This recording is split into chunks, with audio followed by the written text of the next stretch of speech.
Helen Mirren took Hollywood by storm when she took home an Emmy Award, 2 Golden Globes, and an Academy Award all in 1 year. The international superstar took on the challenge of playing 2 of Britain's most iconic figures, Elizabeth I and Elizabeth II. And now this 62-year-old is taking on the past again, telling her own life story. Helen Mirren's book is In the Frame, My Life in Words and Pictures. Helen, good morning to you. Good morning. And I have to say, first off, I learned in the book right away, Helen Mirren is not your real name. Well, actually, it is my real name, but, well, I was born with the name of Mironov. So officially, I guess I would be Mironovna because my father was born in Russia. Which I didn't realize. Your paternal side, your grandfather actually was in the military during the Tsar. He came to England to purchase arms, I believe. Absolutely. Russian Revolution breaks out. He's suddenly a refugee, and your dad is born in England. Yes. Well, no, my dad was already born. Was born in Russia, but he came at the age of 2 or 3 with my grandparents to England. So absolutely, I'm half Russian. I always say it's my bottom half that's Russian. Why the bottom half? Well, you know, good old Russian peasant stock down there somewhere. Talk to me about your childhood, because your dad was a cab driver, and your mom was sort of a reluctant homemaker who wanted more for her girls. Yes, my mum was a sort of very early feminist, I guess. You know, the issue of marriage and never came up in our family. You know, oh, don't worry, darling, you'll get married and a man will take care of you. That was never promoted as a sort of life choice. Our life choice was always, you must make your own money, you must have your own money, you must be economically independent of anyone. And where my mum got that from, I don't know. But yes, I think she was a reluctant mother. She was a great mum, and she was fun, and, you know, she cooked and everything. She didn't get up in the morning. But she was a great mother, but I don't think she really, really wanted to be a mother. I think a lot of women don't, actually. So where did your love of acting come from? I don't know. I mean, I think a perfect combination of my parents. Certainly one of my ancestors in Russia started one of the earliest theatres in Russia. It was a serf theatre on their estates. That was sort of like 300 years ago. So I have that on my father's side, and on my mother's side, she was just a huge drama queen.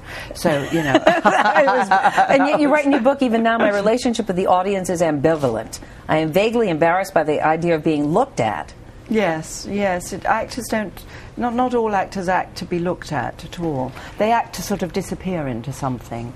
And I think that is sort of the case with me, yes. You know, a lot of people say about Helen Mirren, well, she came to her success later on in life, but you had an experience, Matt alluded to it at the top of this half hour, when you were 23, that made you realize, okay, I might get success later on.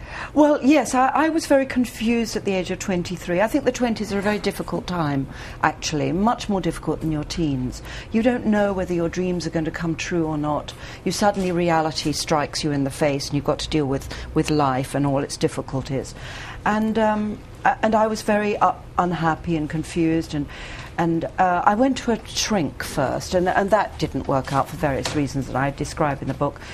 So then I was told about a guy who reads hands, and I went to this guy, and he was a funky little old guy in a back street in London, and he said, write this down because you'll forget what I'm going to say to you. And he gave me sheaves of paper and a pencil. And he started and he spoke really fast. And I wrote, like paper after paper after paper.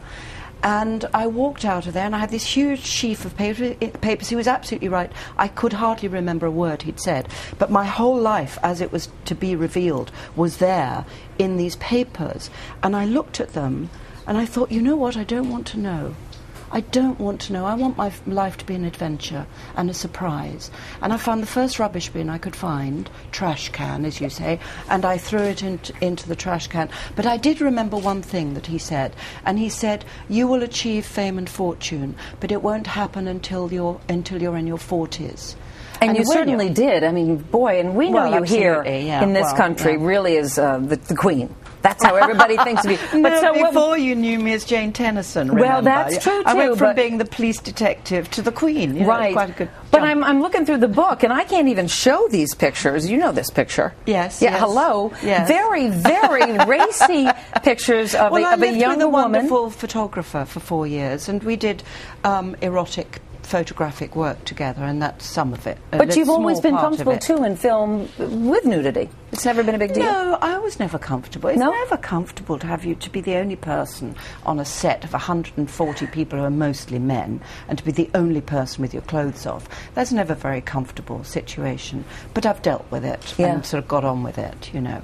Congratulations on that Academy Award, by the way. I've never had a chance to say that to you personally. Where is it? Thank you. It's in England, actually. I took it back to England. There's enough of them in America. I thought he had to live in England. He's got a little gold scarf that was knitted by a fan. I thought that was a very nice present for him. And this is a lovely present for any of your fans. Great read, Helen Mirren. Thank you. Thank you so much. New book, In the Frame, My Life in Words and Pictures, available in bookstores right now.